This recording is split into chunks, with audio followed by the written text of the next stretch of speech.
This is From Now On. I'm Lisa Phillips.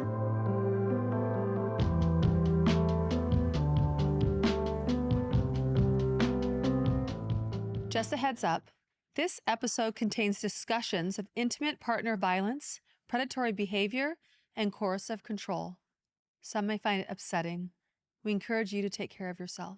Welcome back to From Now On, the podcast where survival meets strength and education fuels transformation. I'm Lisa, and today we're diving into a book that is not just a guide, it's a lifeline. Former model and therapist Dr. Nadine Macaluso has written Run Like Hell, a therapist's guide to recognizing, escaping, and healing from trauma bonds, a book that shines a light on one of the most dangerous and misunderstood traps, trauma bonds. These are the invisible chains that keep women locked in cycles of abuse, where pain is mistaken for passion and control is disguised as love.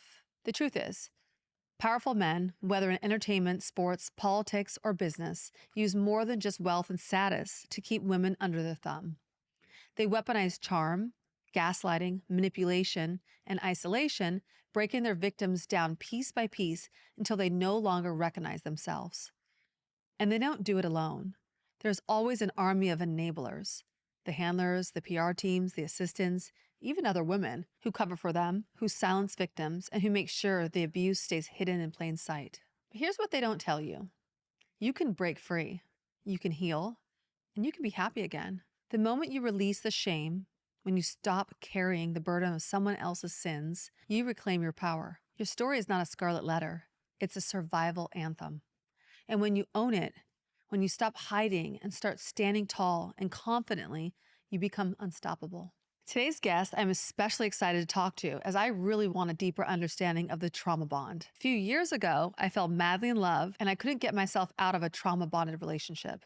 So I have tons of questions. And if you're listening today and you feel trapped, confused, or too broken to move forward, let me tell you this. You are not powerless, you are not alone, and it's never too late to rewrite your own story. Today, we're talking about how to recognize the red flags, break free from toxic cycles, and step into a future where your happiness is no longer controlled by anyone but you. This is From Now On. Today's guest is a therapist, survivor, and author of Run Like Hell, a therapist's guide to recognizing, escaping, and healing from trauma bonds. Dr. Nadine Macaluso, known to her patients as Dr. Nay, is the real-life inspiration behind Naomi Belfort's character in The Wolf of Wall Street. She survived a turbulent 8-year marriage to Jordan Belfort, marked by abuse, greed, and trauma. As a therapist, Dr. Nay combines her education and personal experiences to help others heal from trauma. I am grateful today to welcome Dr. Nadine Macaluso to From Now On. Welcome, Dr. Nay. Hello. Thank you so much for having me. You are so welcome. I'm so excited to dive into this with you. Yes, we've been waiting to do this for some time, haven't we? I know. Yes. Back and forth on IG. Dr. Nay, you have been a force online using your education, expertise, and personal stories to educate us on abusive relationships, specifically trauma bonding, which I cannot wait to dive into. Can you share why you decided to become a therapist and share therapeutic education online? Yeah. So when I met my ex-husband, the Wolf of Wall Street, I was 22 and we got married when I was 23. And my life with him was so ridiculously crazy and full of madness, and so was he, that I put myself right into therapy. Mm-hmm. And so hence I was with him 8 years, and we'll dive into that. And at 38, 39, I just was like, you know what? Therapy, I believe, saved my life, because I don't know if I would be here today talking with you had I not gone to therapy. And so I said, I want to go back to school and I want to be of service to people because I knew what it did for me. And then when I opened my practice, I never wanted a specialty, which is so funny. And now I'm so specialized. I saw all these bright, smart, beautiful, amazing women in trauma bonds, being coerced, being portrayed, experiencing financial abuse. And I said, we have a problem. We have a big problem. Yeah. And that's how I made it my specialty. That's just fascinating. For me as well, I was in a trauma bonded relationship that I can't wait to find a little bit more out about why I was stuck in it for so long. Yeah. Last year, you published Run Like Hell. A Therapist's Guide to Recognizing, Escaping, and Healing from Trauma Bonds. Can you share why you decided to write the book? Yeah, so I decided to write the book, as I mentioned, because all of these amazing women were coming in trauma bonded. Well, I didn't exactly know even what a trauma bond was. I think before I started to write the book, I had heard the word a little bit. And I just thought, I'm a true academic. I want to go back to the research and I want to know what is happening. Why are they stuck? How are they getting into it? Why can't they really leave? And so I dug into the research and I discovered why. Is that because you were in a trauma bonded relationship? You would think that I had put all these pieces together. And I wish I could say it wasn't just my own personal experience. My personal experience, you have to remember, was so long ago, over 25 years ago. Nobody was talking about narcissism. Nobody was talking about trauma bonds. So in a way, I wish it was the book I had for my younger self. But really, it was a combination of my personal experience. And then, of course, my ex-husband did write a book and make a movie, but combined then with what was happening in the world. Because also it was right after the Me Too movement with Epstein and Weinstein and all these really horrible predatory people.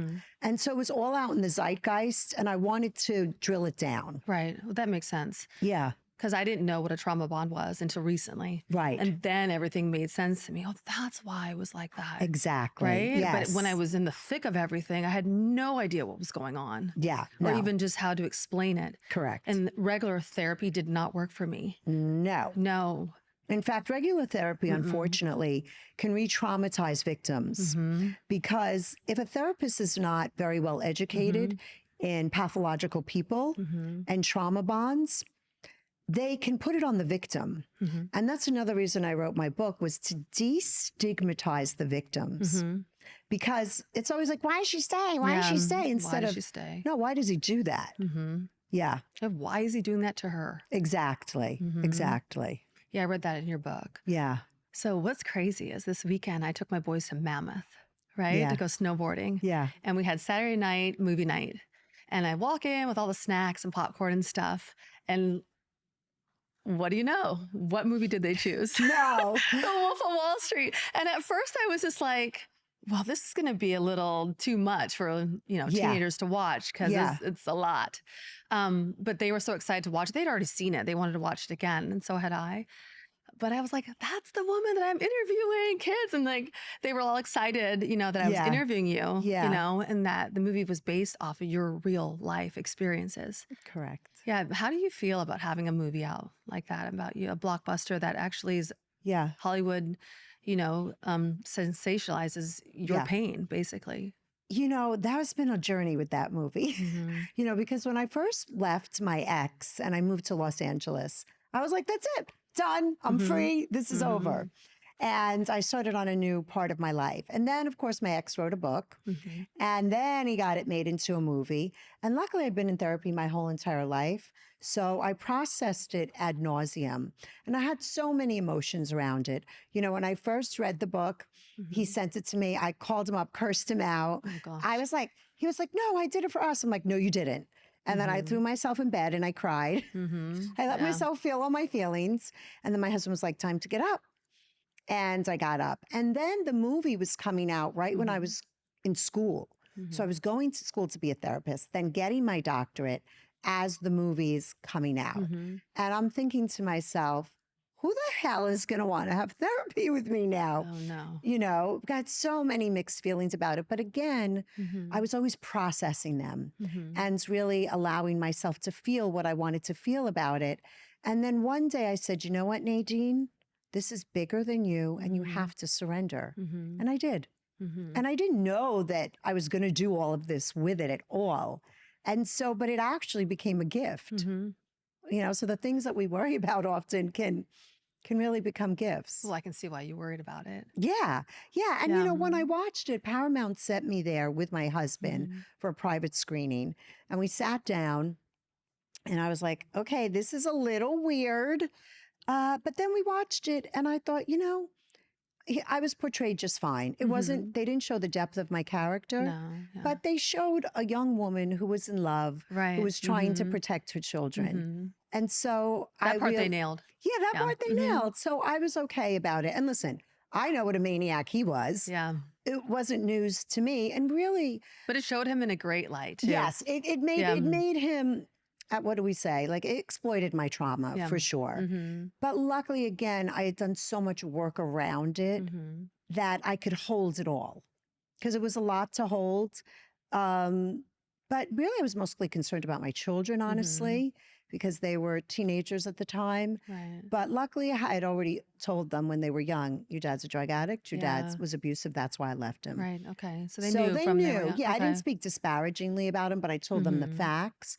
And so they went to the premiere with him. And I think as a family, we dealt with it the best we could. Yeah. Yeah. And it's important for kids to know the truth. Yes. Yeah, even if it's harsh, I Correct. always feel like it's important for them to know. Correct. Even with my like teenagers watching the movie, I would be like, wait, that's an abusive relationship. That's abusive. That's Yes. not normal. Yes. I had to point things out because they're watching, you know, crazy sex scenes. Yeah, crazy sex scenes. Yeah. No, it's definitely a cult iconic movie. Yeah. Mm-hmm. Do you think Margot Robbie played your character? I do. Again? Yeah, I got to she meet was amazing. her. Yeah, I got to meet her. She was 22. Mm-hmm. They had called me up and said, this is Martin Scorsese's office, da-da-da. And they said, you know, we hear you're not going to let us use your name. Yeah. Because they call her Naomi, right? Yeah. And I said, no. Close enough. I said, I don't make any money. It's not my narrative. It's not my creative story. So why, it was a ridiculous thing that I stood on it a little bit. Right. But I just said no. Yeah. And I said, but I'm not going to sue you. Don't worry. And they said, would you like to meet her? She wants to get your accent. I said, this accent? They said, yeah. I said, yes. So I flew in. It was so surreal. I flew in and took my daughter to college. And then I met her. So I dropped my daughter off at school and met her. And she was lovely and young and super innocent. And she nailed it. She nailed it. Oh, she did a phenomenal job. Yeah, she nailed it. Yeah. You guys look alike. Your book was so enlightening on the cruel tactic narcissists use on their prey, trauma bonding. Yeah. Can you explain what trauma bonding is? I think most people will be surprised to know. Yeah. So a trauma bond is any toxic, dysfunctional relationship between two emotionally attached people. Okay.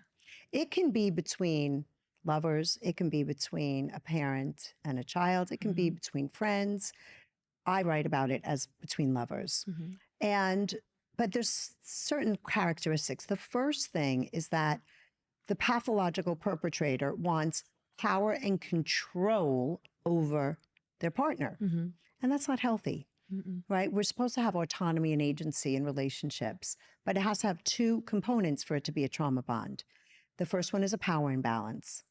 And really, what does power mean? I mean, power means the ability to influence somebody. And the person in the trauma bond abuses the power. And they have power because they have more resources. They have power just simply you love them. And they have power because they're threatening and dominating the way my ex was with me. Yeah, people were scared of him. I was, and I really feared him too. And the second one is intermittent reinforcement. And so that is where I call them Romeo and Dirty John. There's two masks.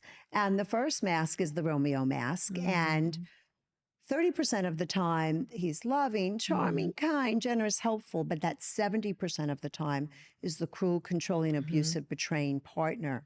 And so it's actually the mix of those two behaviors, extreme behaviors, that create the bond. Oh, that's interesting. Yeah. And so I write about this in my book. The research shows that animal trainers that use intermittent reinforcement, the animals bond to them 230% more than straight kindness. And when I read that research, I literally almost jumped for joy. And I was like, okay, here we are. This is what's doing it. This is what the psychological complex process that keeps us trapped.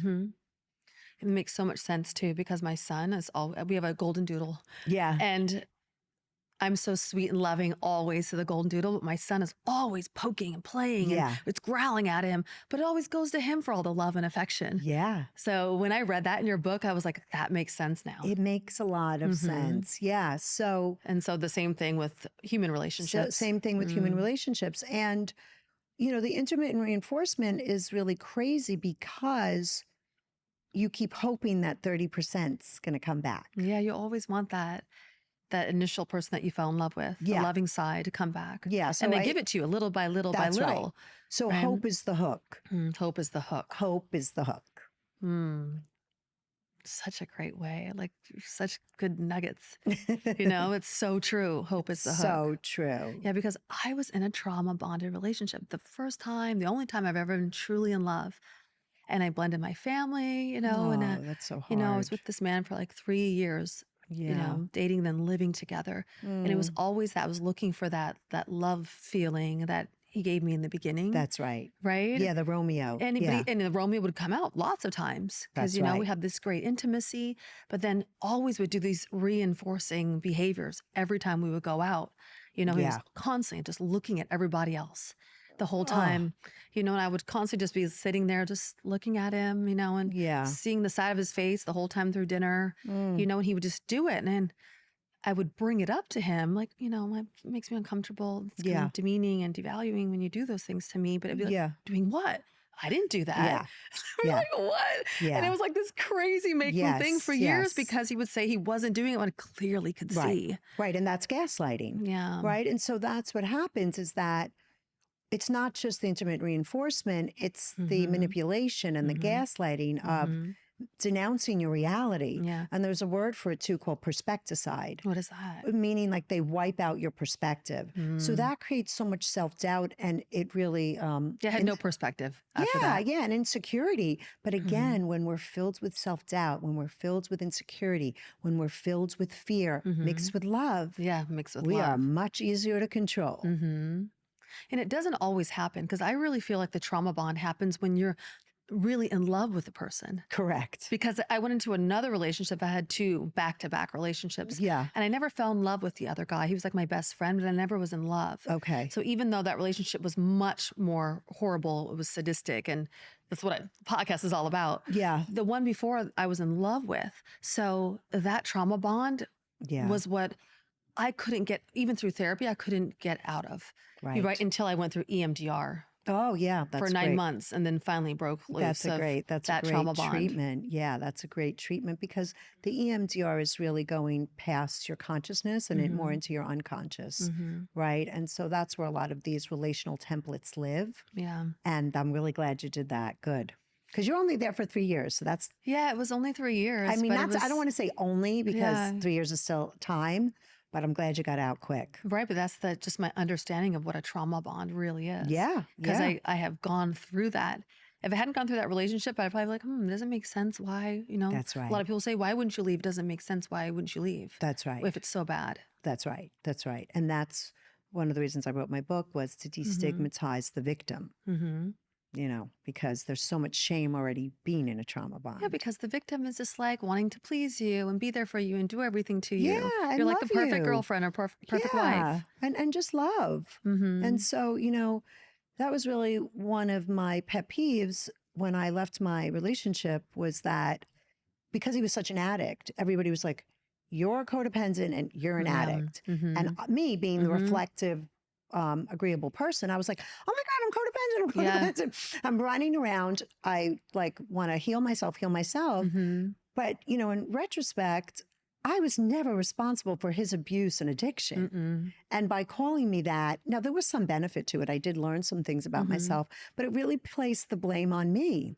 And so that's why I don't use that term. Well, that's a whole nother level of abuse is the drug addict. Yeah. Because they'll lie and say anything. Yes. And their world is to cover everything up and make correct. everything look like it's perfect. That's correct. Wow. How long were you in that relationship for? 8 years. Wow. So in your book, you talk about controlling another person is at the root of all trauma bonds. Yeah. Can you give examples of what you mean by control? Yeah. So, I never knew the word coercive control. I mean, why would you want to? No. Right? So coercion means pressuring somebody to do things that they don't want to do. And so for me in my relationship, it was my ex wanted me to get married right away or he wouldn't date me. And then he wanted me to have children right away. He wouldn't marry me. Well, the ultimate two controlling things. Yeah, like the ultimate controlling things. Or he would say to me, you don't need to go model today. You're not going to make enough money.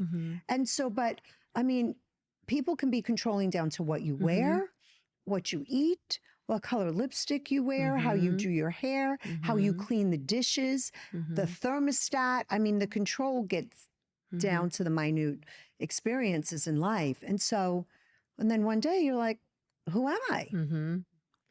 Yeah, you lose total autonomy. You have no Yes. idea. Yeah. So the control can be over every little thing. They isolate you from friends, right? So they control who you're talking to, who you're interacting with. Yeah. And that doesn't have to be like outright. A lot of them are outright Right. and say they don't want your friends around and then push them away, but it could be like a sneaky way. Of course. All of a sudden you realize you don't have any friends anymore. Yeah. And you're just there stuck with them. That's right. Or they can act out. And so nobody wants to be around them, Right, which is like a covert way to gain control. So that's the thing, is that they want power and control over us. And that's not love. Yeah. And you were also saying like the power dynamics, like I get it because your husband was very wealthy and very powerful man. Yeah. But what about just in regular relationships, just in middle America, Yeah. domestic violence? Yeah. Is that still the same? It's still the same. This is a different type of control. Yeah, it's still the same because, you know, you don't have to be a powerful person to have power over your lover. Right. Okay. Really, you just don't have to, because, I mean, mine was resources and the way he treated me. And so, right. again, if somebody's intimidating, dominating, threatening, whether they're wealthy or not, and you fear them, they still have control over you. Yeah.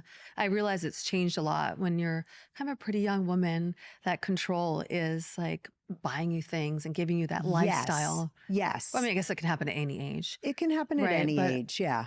Yeah. Yeah. And then you can do it through money. Yes. Yes.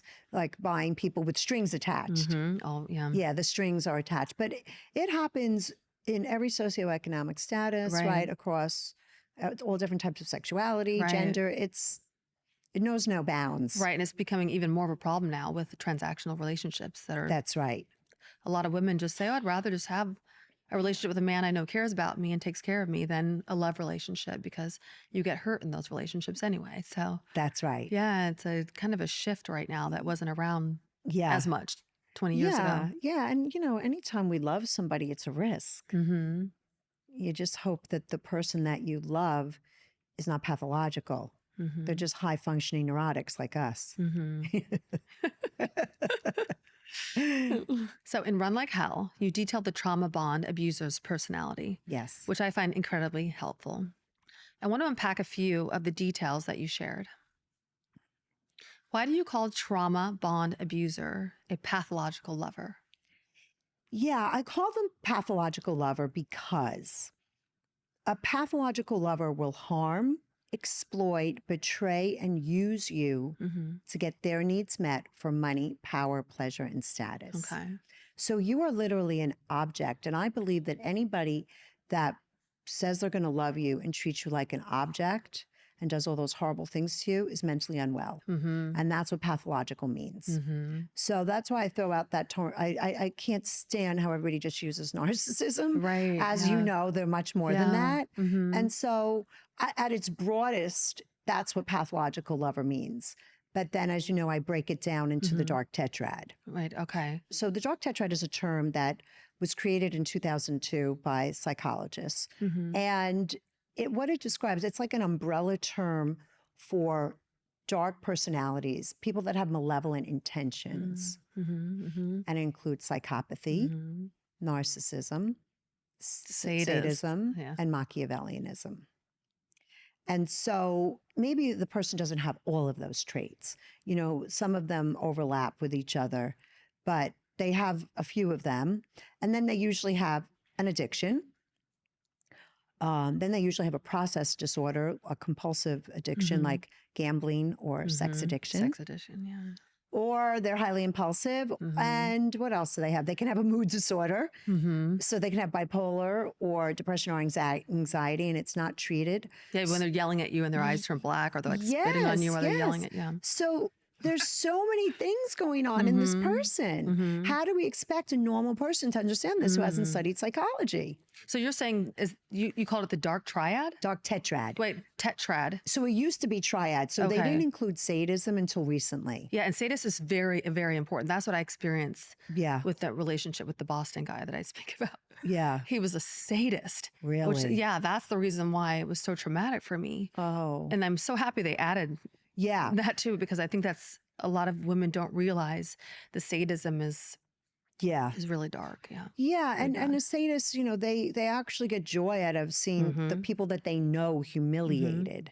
And the Machiavellian part is a highly manipulative person. Okay. Like my ex, he made somebody $15,000 in the stock market to get us just to meet.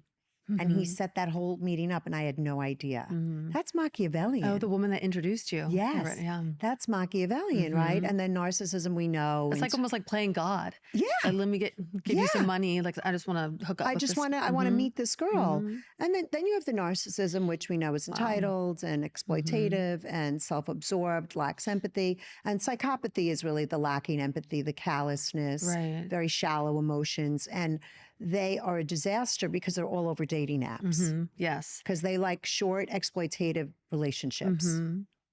Well, there's a lot of people that are on the narcissist level, A lot, right? yeah, And then the Machiavellism yep. is right in here. Is not as many, and the Right. sadist is not as many. No, right? no, It goes kind yeah, of like, yeah, yeah. and then the red flags.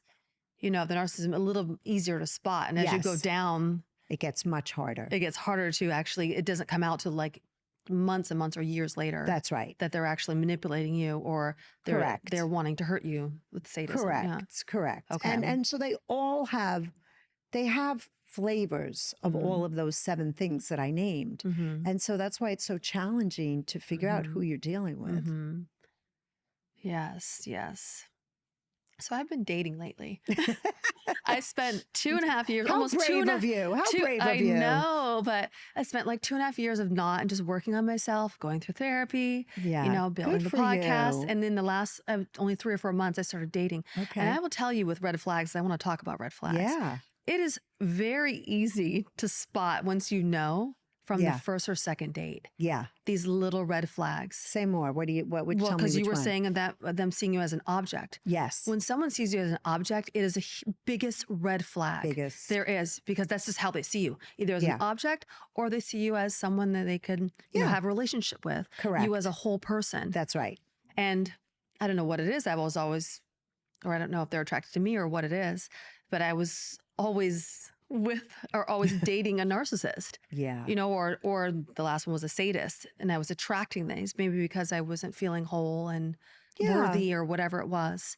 But now that I feel very healthy Yeah. and Good. want to meet someone special, and I've been dating, I can easily see the ones that Isn't look that at me like an interesting? object just from what they say. Yeah. Isn't that so Focus on your interesting? beauty or your Yes. body, or the Yes. things they say they're on, and the ones that are very healthy, they almost come off kind of boring.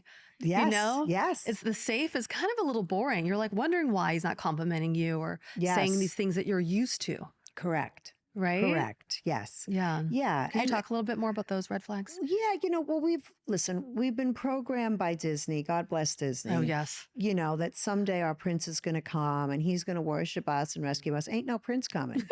Okay, let me just tell you Ain't that. no prince coming. Ain't no prince So I should just coming. stop dating then. They're not No, coming. but a good human can show up, right? Okay. And so we've been taught that this is the way love is. That it's like wham bam, somebody's obsessed with Yes, you. exactly. Complimenting you, make you feel Yeah. good. Yeah. And my daughter, who's a therapist, she's 31, and when she's happily married now. When she met her husband, she was like, "Mom, is this weird? Like it's going slow. He's not obsessed with me. It's not super intense." I said, "No, that's good because that's sustainable, and that means that he really sees you, Yeah. That's and he so does, true. and he does. It's yeah, so true. But she too was confused, right? As a young girl, yeah. to not have this person that just, put you on this pedestal. And the higher they put you up, the harder you're going to fall. Oh, totally. Yeah. And you can see that from the very beginning. You can see that how from they talk to you, how they treat you. Correct. And they quickly will devalue you. Yes. Yeah.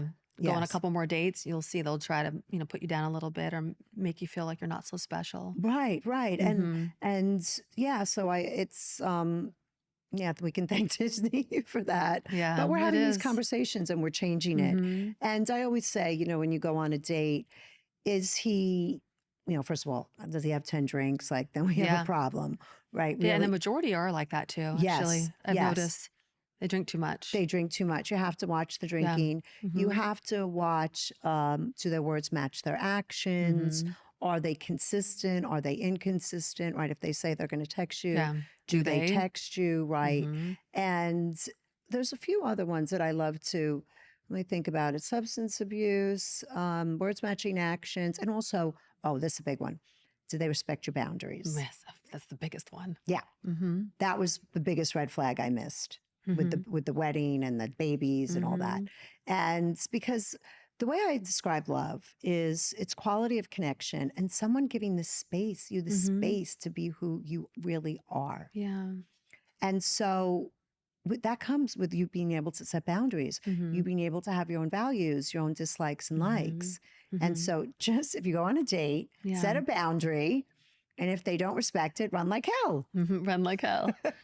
Yeah. And I have been doing that. Good. Another one is when they plan a date for that evening. Oh, yeah. It's like, no, that's not respecting your time. That's right. Plan it for a few days later. That's right. That's That's a normal right. thing. That's That's a someone who good one. respects you than just last minute. Yes, I agree. So let's talk about what are the phases of trauma bonding. Yeah. So the first phase I call the love conning and the hunting phase. Is that the sweet seduction phase? Yeah, the sweet seduction and they're love bombing you, which we know is, someone giving you so much adoration and admiration or gifts and promises of forever after 2 weeks. Which feels good. It feels so good. Yes, but you have to watch out for. You have to watch out for it. It's not a way a normal person begins to fall for Right. you. Yeah. Right, because we have to get to know people to really love them. We Right. can't How can you love someone after 2 dates? It's You like, how do can't. you let me even know who I am? Exactly. Yeah. Exactly. So it's that sweet seduction phase that happens, and you really think you've met a unicorn because they're generous and kind and helpful and complimentary. And that's the Romeo. And then the trauma vortex happens. And that's when the mask falls and you get to meet Dirty John. And that can fall within the second date or like months. Or years. Wow, years, really. I Yeah, a think lot of women say after they're pregnant. Yes, Then it I think happens. it can. I think there's really no time difference. I think it depends upon the person and the relationship. But yeah, and that's when all of the lying comes, the gaslighting, Devaluing. the devaluing, the disparaging remarks, the belittlement. You can't do that. Why'd you gain so much weight? You don't look like you used to look when I first met you. And the betrayals come, the cheating. And it's very painful because the person that you thought was going to be a loving partner, you're like, who the hell is this? Right. And that's the hardest part too, because you're basically trapped at Yeah. that point. Either, well, Yes. not always trapped, but sometimes if you're married or you have feel children. trapped. Yeah, you feel trapped because you've committed yourself to this person and you were hoping that they were going to be like you. And just, or who they were when. yeah, but just be like an honest person that wants to love and wants connection. Yeah. And so, and then they're throwing so many different things at you, whether it's lying, betraying, cheating. The crazy making starts. Yeah, and the conversations that go nowhere. And then when they hurt you, I would say one of the worst parts that I experienced was the lack of remorse. It's bad enough when somebody who's supposed to love and protect you hurts you. But with my ex, after he did get sober, we had a conversation in a restaurant. And I tried to tell him, all that abuse, all of that addiction, it really hurt. And he looked at me and goes, it wasn't that bad. And I was, and back So then, typical. something inside of me closed. Now, this was so many years ago. I didn't know the word callousness. Now I know. He was so insensitive. Dismissive. And that was one of my last straws was I say the betraying, hurting, whatever you do is terrible. But when you don't have remorse, it's like a knife in the heart. And I just couldn't get over that. I could not get over that. That was very, very painful. They have no remorse, no empathy, and no compassion. Mm-mm. So where do you go with that? No. You can't go anywhere with that. Yeah, and if somebody hurts you and you don't have any resolution, intimacy can't deepen. No, that's why I left that trauma bonding relationship. I'm I was in sure. too, because it was just one thing after the other of just trying to sit down and have a conversation, and always was this crazy making conversation that ended up me in tears, and it was all my fault. Yeah. Oh yeah. And never took accountability or Yes. responsibility for anything for the entire time I knew him. Right. It's like, oh, it didn't happen. It was almost the same thing. Oh, it's not that bad. Deal with it. Yeah. And I'm glad you brought that up, because there's a term that I talk about in my book called victim signaling, where they're the perpetrator and they're the victims. You know? He was always a victim. Yeah. I'm like, from what though? Right. Just because I'm, when you bring up what hurts you, what they did. Correct. Right? Correct. And then they turn it Then they turn it on you, and then they victim signal, and then they blame you. And so it's very, very confusing if you're not well versed in this sort of material. Yeah, because I would think, oh, maybe it is my fault. That's what did right. I do wrong? What can I do to make it better? That's right. Right. And then they just have you, and Yeah. So are they aware of the trauma bonding that they're doing? The manipulation, the gaslighting, all that stuff that they're doing? Are they aware of it? I believe so. Yeah, they're very consciously aware of people, making you crazy. Well, this is why I think so, is because they can turn it on and off. When they're with different people, they don't act like that. Right? No. They don't. So they turn it on. They torture us behind closed doors, but then they don't. They put their other mask on in front of other people. So some of it, of course, is unconscious and wired into their personality. Right. But I think they do know what they're doing. Yeah. Yeah, that's the sadist part of it. Probably is that they really do want to harm you. Yeah. I mean, real bad sadists want to harm you in really horrible ways, but sometimes it's just on the level of just like doing little things that show you that you're not special, you're not good enough, or correct, just wanting to devalue. Yeah. I had this something just popped into my head. I remember like being with that boyfriend that I was so crazy in love with, having a Sunday morning together, beautiful morning together, the love part, and then walking out into the living room. And like his back was to me and he was on the computer or whatever, but this hand had up Instagram, and there was this, beautiful woman with big boobs, Oh my God. and he had been going through Instagram, but I could see it. And it was so crazy to me because I'm just like, we just were together. Yeah. It hasn't even been 4 minutes. And it's almost like now they look, at that time I got really upset. Like, why do you need that? But now I'm thinking he was doing it because he held it up. Right? Maybe. I mean, I don't know. Maybe he wanted me to see it and just like make me go crazy. Yeah, so maybe. like anybody listening, those types of things. Oh, they're so disrespectful. They're so disrespectful. Imagine if we did that. They should just never happen. Yeah. Imagine if we did that after we just had sex, looking at a naked it's guy. like I'm looking at a naked dude. Like, how would you feel? Yeah. Like whatever just happened in the room doesn't matter to me. This guy's hot. Yeah.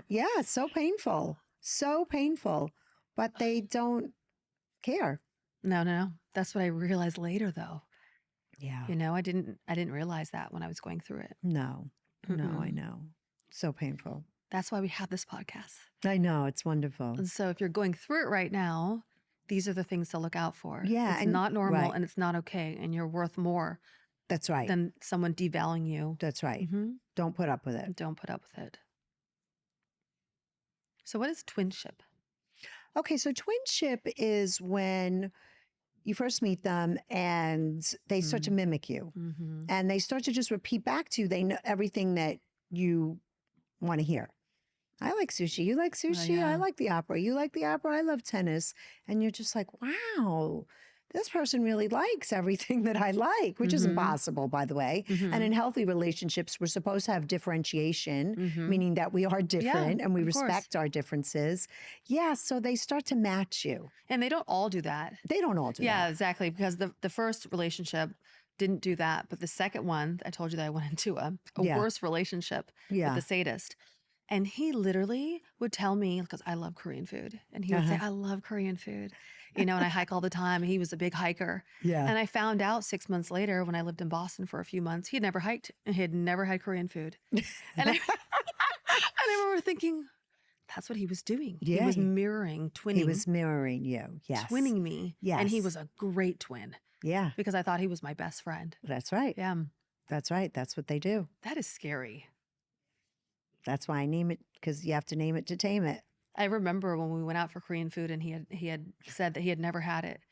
And I remember thinking like in shock to myself, because I remember that was like the biggest thing, Yeah. that he was telling me how we were so alike.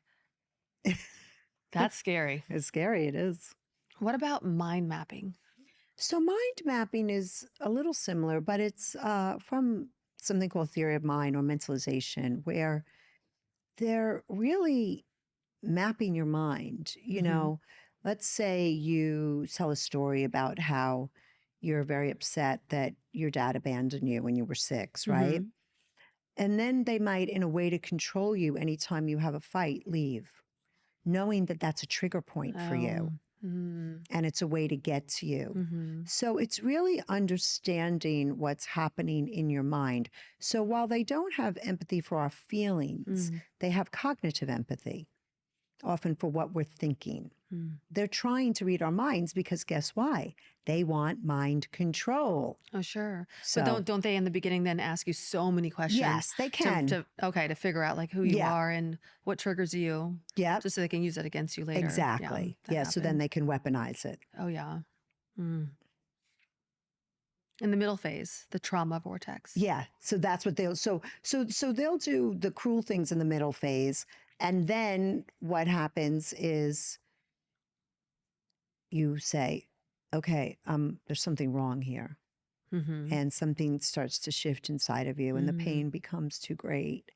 And you just feel so alone in the world, right? And you just feel like nobody understands you and you're trapped with this pathological person. And then that's when you hopefully start to plan your escape. Yeah, I remember being there. But what does the prey experience in that phase? You mean like when they're preying on you? Yeah. What does the person experience? The victim, I guess. In the trauma vortex, that's really when you are totally confused. You feel very insecure, and you really lose your sense of self. For me, I didn't know who I was anymore. I almost didn't recognize myself in the mirror. Same. And you start to act in ways that you would never act. You know, I have anger and I'm happy to use healthy aggression, but I was acting crazy. I mean, I once threw a Tropicana glass juice jar at his head. This is not something I would ever do. Right. Yeah. But I was so outraged when he was, you know, being dominating over me. Yeah. You don't know what to do. Yeah. And so you just notice that you have so much cognitive dissonance, which we should talk about yourself. Right. And so that's the glue of the trauma bond. So we talked about the intermittent reinforcement, but the cognitive dissonance is the mental confusion that you feel when you have two conflicting beliefs inside of you. And so I read a great book in 2018 called Women Who Love Psychopaths. I highly recommend it. And that's where I learned about this cognitive dissonance. And so you're always like, is he good or is he bad? Am I crazy or is he crazy? Is the relationship good or bad? And so you have 3 different layers of cognitive dissonance, 6 different thoughts ping-ponging in your brain. And that's the glue of the trauma bond. So after you've been in the trauma vortex, this is when the cognitive dissonance gets really extreme. And that's the glue, because you're always confused. Yeah, Epstein was a master at that. I feel like maybe a lot of the women were trauma bonded to him because you never knew if he was a good guy or he's a bad guy. Yeah. Right? Yeah. You wanted to believe the good because he was always helping everyone. Right. You know, but then he was also abusing. I know. I can't even imagine. I can't even imagine. But that's what I thought about when I read your book. Yeah. The cognitive dissonance. Yeah. That's what my therapist said what I was going through. Yeah. Because you're always trying to reconcile, right? Because of the intermittent reinforcement, the 30-70%, you just don't really know who you're dealing with and you can't land on an answer. That's why you can't get resolution and you don't leave. And so, but you have it about you. Yeah. You have it about yourself, him, and the relationship. And so it's very, very confusing. Yeah, like you said, that 30-70%. You know, that you're always trying to hold on to that good side. You're always trying to hold on to the good side. And I think you always think like the bad side is just going to go away at some point. Yeah, I Right? guess. I mean, I don't know what honestly now in retrospect. Like, so No. like you can change him. I remember Yeah. you had said that you thought maybe Yeah, at some I point thought- when he got off drugs, you would be able to change him. Yes. I always thought that for me, and I'm glad you brought that up. Especially when you're dealing with somebody with a severe addiction, you believe that the addiction isn't the problem because the addiction was so extreme that I couldn't even really. I mean, even though I knew there were very dysfunctional layers underneath, but that was so in the forefront that I thought if that went away, then my fairy tale would happen. Yeah. But the trauma bond is also on his side too, because he was madly in love with you. Theoretically. Yeah, if that's what we call love, but right. Yeah. But I think in He was they're obs- and yes, in they're their obsessed mind. or whatever it Yes, is. I think it he's has to be on obsessed. both sides, right? Yeah, he's obsessed, but he's the one causing the bonding, the trauma bonding. He's the perpetrator. Oh, he's a perpetrator. So he's not actually in the trauma bond. No, because he's controlling it. He's the puppeteer. Okay. He's the puppeteer. So is it possible that the guy's in the trauma bond too? Sure. Okay, If they're with a female that's a pathological perpetrator. Oh, the female has to be as well. Yes. Okay. Yeah. Gotcha. So there's usually one perpetrator and one victim, right? This happens to men too. It's not just women, but it mostly happens to women. That's what the research shows, and people get mad at me online about that. Oh, same here. It happens to men too. No, we have so many men. They're like, women are narcissists and I'm too. like, I know, I hear you. I hear you. Right. Well, maybe you should have a podcast about narcissistic women, because we tend to focus on men because most of the guests, Yes. are with men. Yes. Makes sense. Let's talk about the silent treatment. Why is it so traumatic when a pathological lover is silent? Because when you're in a relationship, any loving relationship, any intimate relationship, your attachment system is activated. So when the person that loves you pulls back that attachment, pulls back that connection, it feels very scary, and it can feel like death. It can feel like, where are they? Where are they? I can't breathe. I can't breathe. I can't breathe. And so the silent treatment is a really great manipulative tactic to punish somebody for not doing what you want them to do. Punishing. So it's a little sadistic. Yeah, Right. I think so. Is it more hurtful if you grew up with a parent that used to do that to you? Sure. Yeah. Sure, it's going to trigger you more. Yeah. But the silent treatment, because we want to resolve issues. Right. All relationships have rupture, but we want to repair. So with the silent treatment, there's no repair. No, I can't stand the silent treatment. Oh, it's a pet peeve. No, of I think I yours. grew up with the silent treatment too much. Yeah. That if I'm in a relationship with someone who does that to me, it's like, painful. Yeah, it's very painful for me because I like to sit down and communicate and talk. Right. And I feel like and process. Yeah, I feel like I can listen to you. And if someone says I'm doing something and they don't like, I feel like I can easily change it. Right. So when I'm speaking to someone who's doing something and you're talking to them and they don't want to change anything, and then they get mad at you for bringing it up and then do the silent treatment for a week. Yeah, they stonewall you. Yeah, they stonewall you. So is stonewalling the same thing as silent treatment? Same will. I would call it the same thing. Yeah. Yeah, and then it just leaves you just confused and scared and feeling helpless because there's no hope of resolution until they come back in. Yes. And then you're like, oh, thank God. Right. Right. And that's why I write about where your tormentor and your soother are the same. The tormentor and the soother. Yeah. Yeah, it's so true. Well, it's the same as the good with the bad. That's right. That's right. And Just it's always like different that words. in domestic violence relationships. Always. Right? The one who's always abusing always is the one who's, oh, it's okay. And stroke your hair. Yeah. Everything's going to be fine. And I That's love right. you. And That's right. And then just say anything to get you back into the relationship. Correct. Well, there has to be the good with the bad. It can't all be bad, bad, bad, or else. Right. Right. But then what happens in these relationships is as they gain more years, usually the cruelty escalates. And it could be 90-10 or 95-5. Gets worse. Never gets better. Is it ever 100% bad? I've never seen one. No, it always has to have. Yeah, I've never some seen sweetness one. here and there. Yes, yes. Wow. So Taylor Swift once said, "It's me. Hi, I'm the problem. It's me." Yeah. What would you say to those women who think, am I the problem? What's wrong with me? Yeah, I think that's why I wrote my book, because you are blamed in the trauma bond.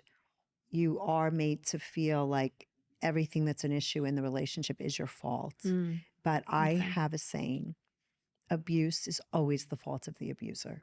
Mm, You're never responsible for somebody Mhm. else's abuse, because if you were responsible for it, you could stop it.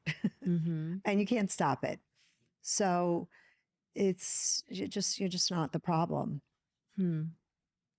I do believe that that's mostly in a trauma bonding relationship where Yes. you think you're the problem. Mostly. Because, like I said, I had back to back bad relationships. Yeah, which You I'm know, sorry about. I know. Well, I went into the next relationship trying to leave the other one. Right. You know, and of course, you don't have time to make the proper right Correct. decision. Correct. So, but with the trauma bond, I thought I was the problem. Yeah. But in the next relationship, I knew very much that he was the problem. That he was the problem. Yes. Yes. Good. Mhm. Good. I Yeah. didn't fall into the same way of thinking at all. That's great. So that's the trauma bond Yeah. And that makes you feel like it's all my fault. What am I Yes. doing? I'm yes. the problem. And It's me. they make you feel like it's your fault. Oh, definitely. Yeah, they make you feel Mhm. like that. And I think also if you're a reflective person and you're a person that is very pro-social and cares about relationships, Mhm. you're going to be reflective and figure out ways to try to help the relationship. Mhm. Yeah.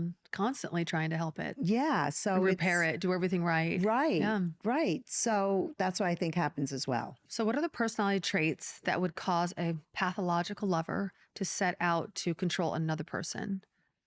Yeah, so they're the ones that we mentioned. They usually have this cluster B diagnosis of the personality disorders, narcissism, borderline, antisocial personality disorder. And Mhm. so they have all of those things, the compulsivity, the impulsivity, Mhm. the mood disorders. Mhm. They have just a really extreme combination of challenges. Right. And what happens is that a lot of times with these people, they feel very dysphoric inside. They feel very sad themselves. They feel Mhm. very confused. They feel frustrated. Let's just say whatever friggin' negative emotion they're feeling. But instead of being reflective like you and I Mhm. would be Mhm. and saying, I wonder why I feel like that. So they feel negative internally. They externalize it and blame Mhm. us Mhm. and think it must be us that is causing them to feel Mhm. negative inside, but we're not. What about the woman they go after?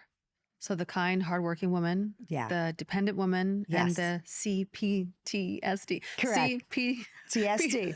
CPTSD. Yep. Yeah, PTSD woman. Yeah. So that's another, when I read Sandra Brown's book, Women Who Love Psychopaths, Oh, that's I can't wait another to read thing. this. You got to read it. Yeah.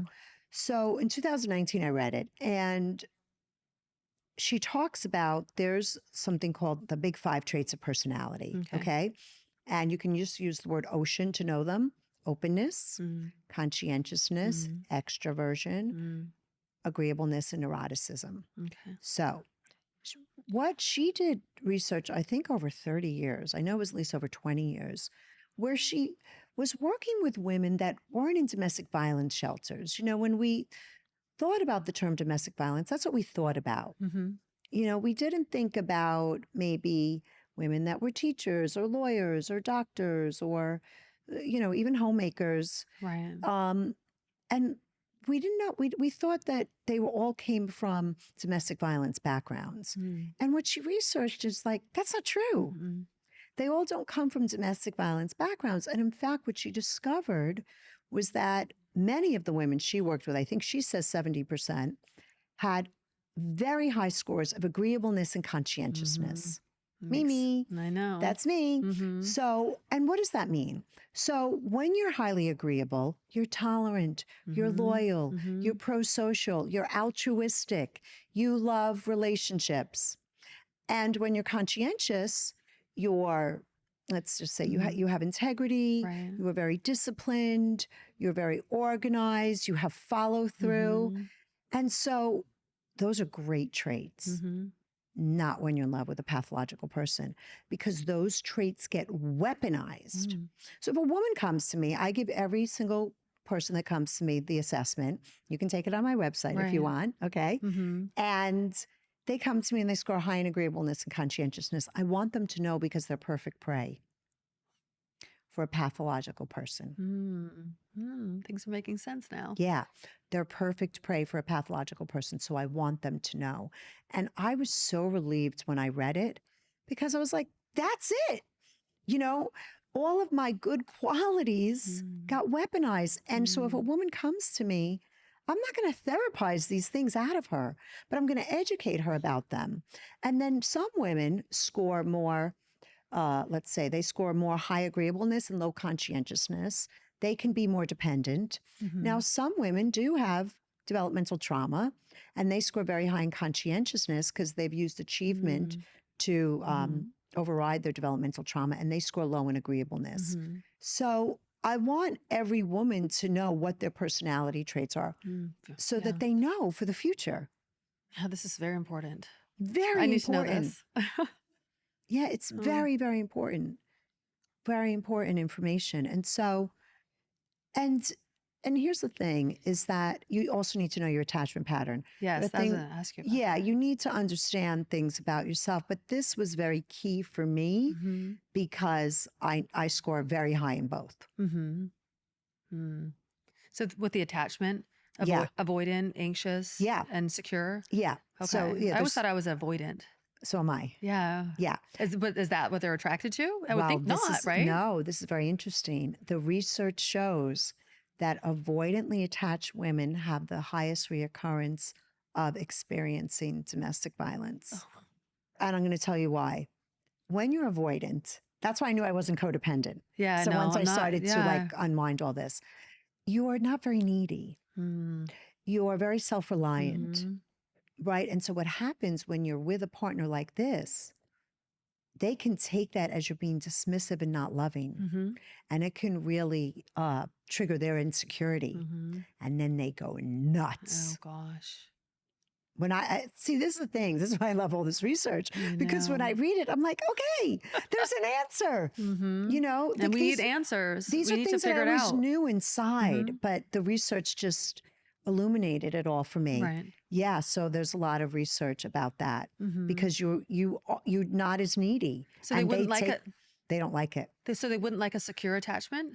They could. I mean, they Of could any like a secure attachment, yeah, but- attachment. They could like any attachment, Right. but you have a higher likelihood that you will be victimized with avoidant attachment. Because an anxiously attached person is like, where Yeah. are you? Where are you? Where Yeah, are you? I no, need not you. like I need that. you. I need you. I need you. Yeah. You know, they'll be like, get Yeah. off me.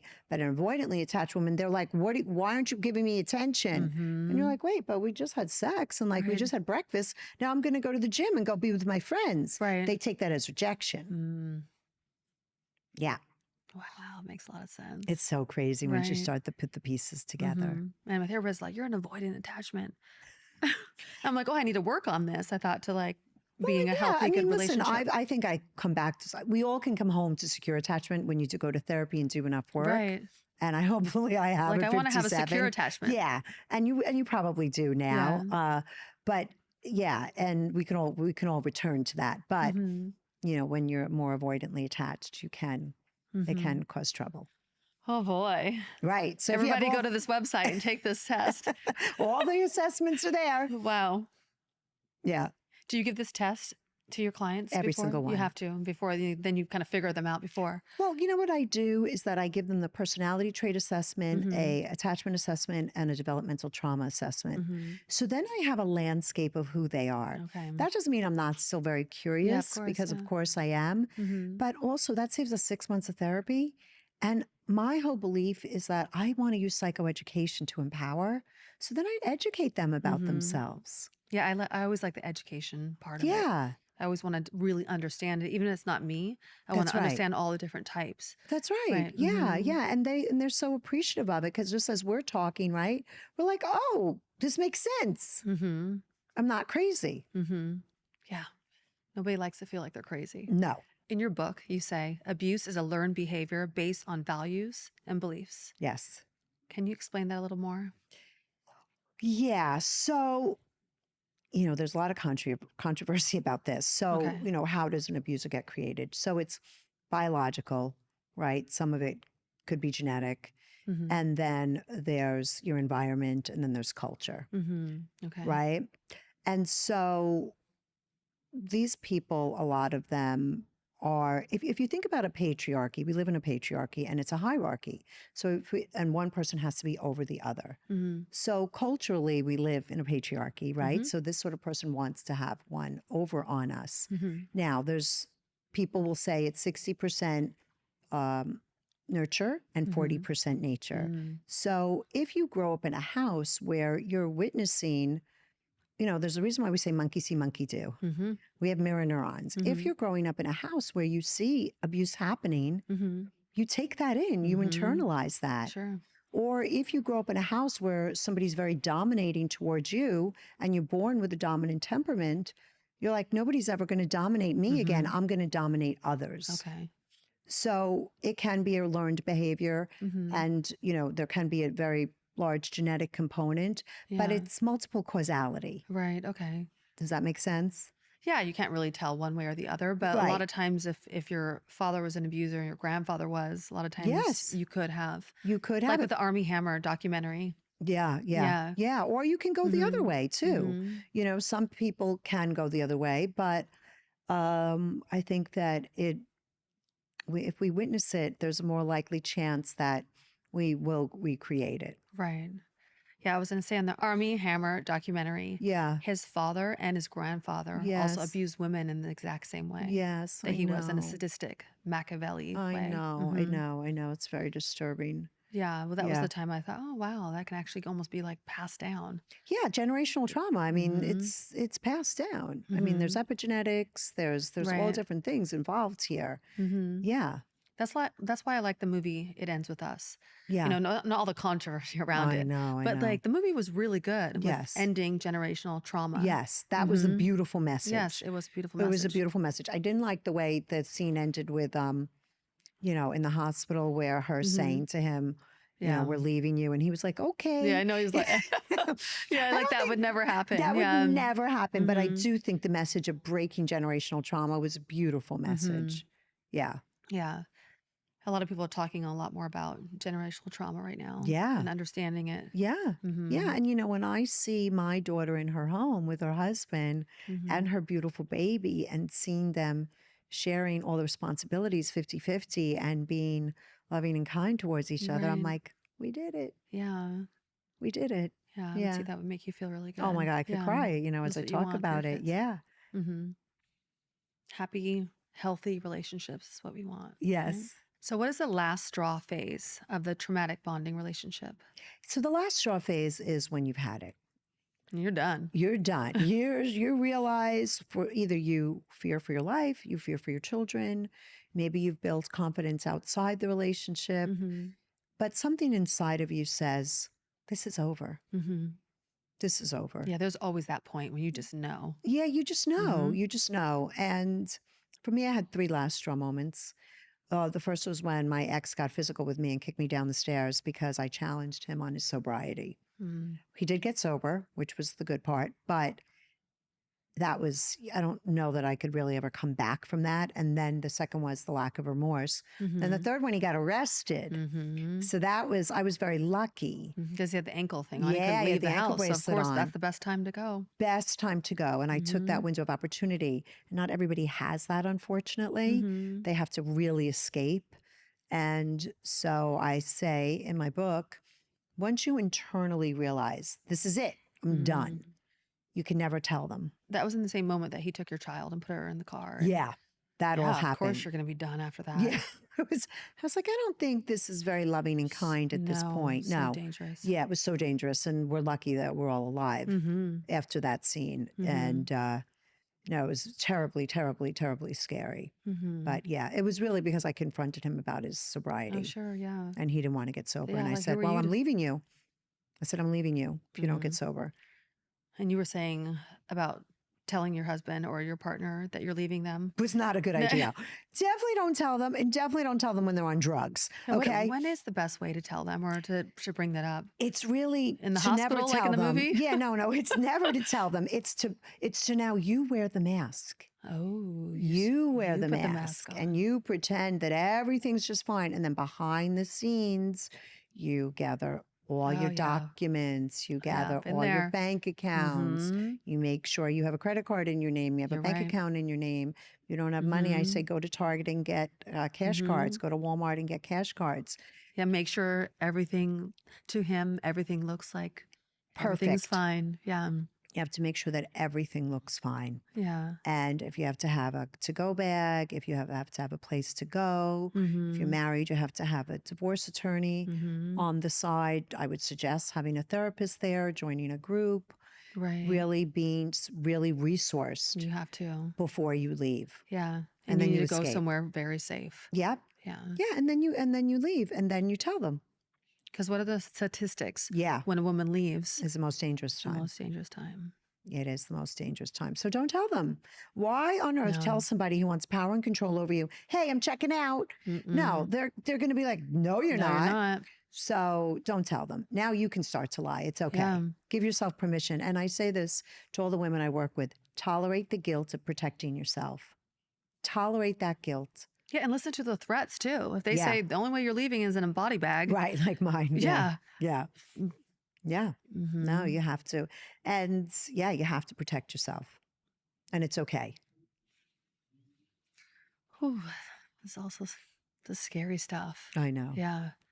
I'm so happy that you're like laying everything out bit by bit. Yeah. So anyone watching can really understand and identify that, okay, I'm in this situation or this is what I have to do. Right. You know, because most of the time you're just so scared, you don't know. And there's usually the guy is usually very charming and, you know, they take the time Yes. to get to know the family really well. Oh, You know, yes. my ex was just like taking numbers down, every family member, every friend taking numbers down. I was like, why are you doing that? Yeah, To use it against you later, that's right. you know? That's so they right. get the family on their side as much as they can. That's correct. So that you're so isolated, it's so hard to leave. That's correct. You know, but you can leave. You can Yes. leave. Yes. So is it possible to have a healthy, loving relationship after trauma bonding? Yes, it is. It is. I'm living proof. You're living proof. I'm with, I have hope. I'm with my husband for 25 years. Oh my goodness. And we have 5 children and 2 grandbabies and 1 on the way. Oh. And yes, it's possible. Mm-hmm. Of course it is, because there are good people in the world. Mm-hmm. And There are amazing people in the world. Yeah. I always try to say that. Not every guy is like what we're explaining here. No, there's lots of Yeah. really wonderful people. There are. Mhm. And, you know, and you have to just say to yourself, anybody and everybody can fall for this. Yes. And it's not your fault. Mm-hmm. So I say it takes about 2 years to really heal from it. Mm-hmm. Give That's yourself exactly time. right. 2 years. Yeah. Just give yourself Mhm. time. And then when you're ready, go date again. Yeah. Yeah. Yeah. Yeah. Wait till you're ready. It's okay. Yeah. A lot of times the time that you take on your own is the best time. Yeah. And you Mhm. just went through that. I did. All the self-care, learning about myself, Yeah. doing things that I love, Right. having good, healthy relationships. That's you right. know. Yeah. No, it's totally, totally possible. Mm-hmm. Yeah, because healing isn't linear That's and right. unique to each individual. Yes. But what are some tools you recommend survivors utilize to help heal from traumatic bonding? So here's the thing. You need to know the symptoms you have. Okay. So that's why I give everybody assessments. So 100% of people have loss of self and cognitive dissonance. Mm-hmm. So we got to heal the loss of self and we got to heal the cognitive dissonance.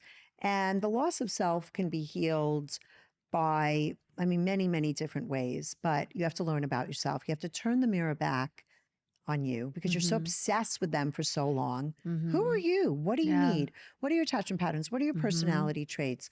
What type of coffee do you like to drink? Right. What type of, Yeah. exercise do you like to do? And you have to start with extreme self-care Mm. because you've been in a traumatic Mhm. relationship. So self-care helps us stabilize. So you have to really have amazing self-care. What are you eating? What are you drinking? Mm-hmm. Are you exercising? Who are you Mhm. surrounding yourself with? And you have to do that. And then with the cognitive dissonance, to heal that, you have to realize that he wasn't good or bad. Yeah. He was one manipulative, pathological person. Mm-hmm. And it's very normal to long for your lover, even though they Mhm. were abusive. Mm-hmm. I say have a list of facts when you long for them, because that is a very common symptom that people feel a lot of shame at, around. Mm-hmm. And then you have to look at what complex PTSD symptoms do you have? Right. And I have that assessment Mm-hmm. because do you have flashbacks? Do you have hypervigilance? Do you ruminate? That's a Jump huge scare. one. Do I jump scare Yeah, easily? startle, Yeah, right? startle easy. That's Yep. me. Yeah. Do you avoid life because avoidance is the number one response to trauma? Do you have physical ailments, right? Mm. Our immune system gets compromised due to the high levels of cortisol. Mm. So you really need to Yeah. see what you have and then work towards healing it. Mhm. And Well- EMDR, great way to heal it. Whew. That's a great way to heal it. And I did a lot of self-care. You did. I was in a Korean spa like twice a week. Twice a month. Yeah. Yeah. Just my own time, just like sweating and going to the spa, just That's right. it was like my time and I needed that. You needed right? that. Yeah. So it's really, learning what you need to treat to heal. Mm. Which doesn't sound so easy to do. No. No. And it takes time and it takes energy and it takes effort, but you're worth it. Yeah. Yeah. Well, that's what we're saying. It takes time. Yeah. Everything takes time. The relationship Everything. took a lot of time to get there. Yeah. It wasn't a Mhm. 10-day walk in. It's not going to be a 10-day walk No, out. And you that have to is- give yourself that. And self-compassion is a huge part of it. Mhm. Really talking to yourself kindly. Yeah, that's true. Not saying, you idiot, why'd you fall for them? No, Mhm. saying, you know what? Right. Nay, I call myself Nay. Yeah. You fell for that. Everybody falls for that. Mhm. It's okay. Yeah. You're going to be okay. And being really kind to yourself. Don't beat yourself up. I do a lot of that in the mirror. Yeah. And there's research that shows that's the best way to do it. I read that in your book. And I was Yeah. like, oh, I do that in the mirror. And sometimes my little boy will walk in. I'm like, who are you talking to? Just I'm me. talking to myself. Yeah. So Yeah. many times he's always coming to my bathroom. Yeah. But Yeah. it's true. Just like talking to yourself and And being kind. being so kind to yourself. Yeah. That self-compassion, that Huge. really turns back into self-confidence. It really does. Mhm. It really does. I think you have to have it. You have to You do have to. Because listen, even think when you're raising a child, if we criticize the child all the time, are they going to feel that. confident? No, No. that doesn't They're work. not. No, you have to tell them that you love them and you value them and you're proud of them. Yeah. And The same way you do to yourself. That's right. And you need to also develop a stick-to-itness. You need to, whatever you commit to, try to stick with it. Have follow Mhm. through. Right. And I say this often too. You have to face your fears. You can't go to Costco and buy a big box of confidence off the shelf. I wish No. you could. No, that'd be nice. Yeah. But you have to have the courage to face your fears. Mm-hmm. Then you can really build confidence. Mm-hmm. And That's so true. yeah. That's so true. Yes. Therapist once told me that. And I was like, Mhm. yep, I'll never forget it. Yeah, my therapist said that too. Like this year, you have to do something that's so big that you're so scared of. You just have to do it. That's right. Yeah, and that was doing the podcast. I'm and sure. speaking about this, which I was so quiet about for so long, over Yeah. 15 years. Wow. So quiet about it, and I didn't want to talk about it. Yeah. But he was like, do something that just really scares you. And so now, yeah. right? You did it. Mm-hmm, I And did it. you feel more confident. Oh my gosh. Yeah. It was the best thing that I ever did. Yeah. Yeah. And I always say where there's fear, there's transformation. So follow the fear and don't avoid. Approach. And even if you approach Right. little by little by little, I do all these videos on social media and I was terrified years ago to do them. Mm-hmm. Terrified. Now I Yeah. do them. Yeah, because you have the support too. I Yeah. think the support is so The support important. helps. That's Yeah. what really helped me through everything. Yep. Speaking out, doing the podcast was the Survivor Sisters Yes. and the community. Yeah. Mhm. Community. Yeah. You Yeah, can't do the it alone. Community is everything. You can't build resilience in isolation. You Yeah. know. You have to reach out to the helpers. Right, exactly. Yeah. And they're everywhere. Right. Yeah, and people want to share their story. They They just need a do. safe space to do it. That's right. Mhm. That's right. Yeah. Yes. Holding it in is one of the worst things you can do. Yeah. It Suppressing perpetuates shame. No, suppressing it for so long, yeah. Shame builds up and sometimes you don't even know why Yeah. you're manifesting illness, disease, or That's bad right. relationships. And a lot of times it's because you have to just own it. Yeah. Extreme ownership of what happened That's right. so you can let it go. That's true. Yeah. Yeah. Very well said. Mm-hmm. So you are immersed in helping others heal and move forward from traumatic bonding. Where are you in your own healing journey? Oh, that's a great question. Where am I? Mm-hmm. I have a really boring, drama-free life That's good. that I love. So I think this is the first time in my life I'm not in therapy. I've been in therapy for 25 years Mm-hmm. and I went to school for 7 years Oh, wow. to study it Mhm. also. And I've done a lot of spiritual work. Right now, my healing journey, I'm really just about, I mean, I wake up every morning, I have my coffee, I usually go to work out. I work out a lot. I love to exercise. I like to feel strong Yeah, it's in my therapeutic for you. in my Yeah, body. yeah. I've always loved exercise. And I work, I make sure I eat good. I do the sauna 4 days a week Mm-hmm. because I sit so much. I like to just detox. Mm-hmm. And then I just watch dumb reality TV. Yeah, because you're laughing. Yeah, Yeah, and I that's love it. healing. And then I see, some nice Uh-huh. girlfriends and Right. go out to dinner. And honestly, the biggest self care I have is really being around my children and my grandchildren. Mm-hmm. I mean, I could cry when I talk about it because I Yeah. just love them so much. Aw, love that. And Yeah. yeah, and I like how you said the sauna. yeah, I know I I love the spoke of that sauna. before, but for me too, Sauna is very healing, It's very very healing. healing, There's a very lot of research on it a lately lot. about it. And when I read the research, Yeah, I was like, oh, that makes sense. Why yeah, I'm actually addicted to doing it. yeah. I'm And not addicted just the to it. detoxing, but also for the mind. It's very Yeah, and healing. also the research shows that the human beings feel like the heat is is touch. It feels like touch to us. Oh, really? Yeah, You just gave me chills. yeah, Because that's what I'm always craving. Is that like yeah. the So touch? so that's why people love hot yoga, not just for the yoga. Wow, Yeah, interesting. So maybe I go all the time because I need that like yeah, warm touch. yeah, yeah. Maybe. Oh Yeah. gosh, So that makes that's a little too much sense. yeah. So that's really my own journey now. And honestly, sitting here with you and doing the work that I do is healing. It is. It is, I mean, getting direct messages from women all over the world and telling me, Nay or Dr. Nay, whatever they call me, your book changed my life. Oh wow. I don't feel crazy anymore. Wow. I feel so validated. I feel like you see me. Mm-hmm. And that feeling that it imbues inside of me, I know is the best medicine on the planet, Mm-hmm.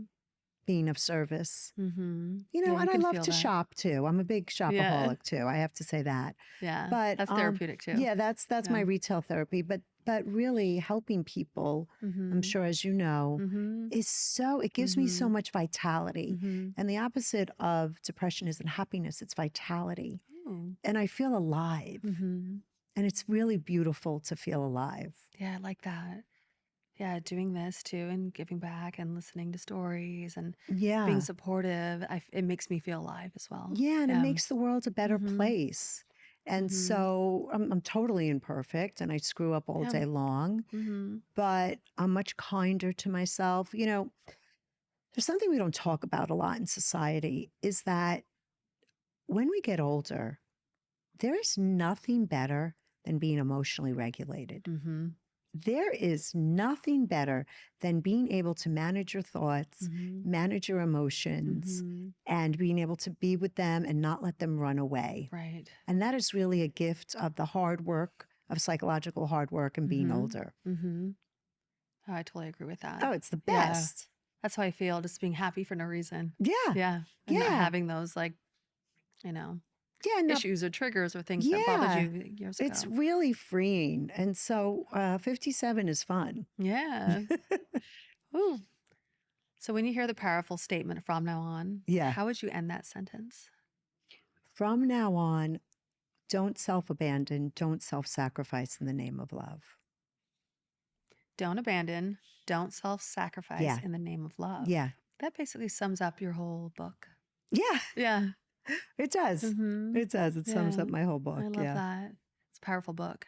Thanks. Mm-hmm. Yeah. It's Yeah. hard to write it, but I'm glad I did. Yeah, and I'm so glad you did. Yeah. Thank Yeah, you. so go out and read it. Yes. Yes. So Dr. Nay, where can people find you? So they can find me on Instagram, The Real Dr. Nadine. Mm-hmm. They can find me on TikTok, Dr. Nay LMFT. Mm-hmm. They can go to my website, drnay.com. And also, I just launched a trauma bond recovery community Oh, wow. that they can join.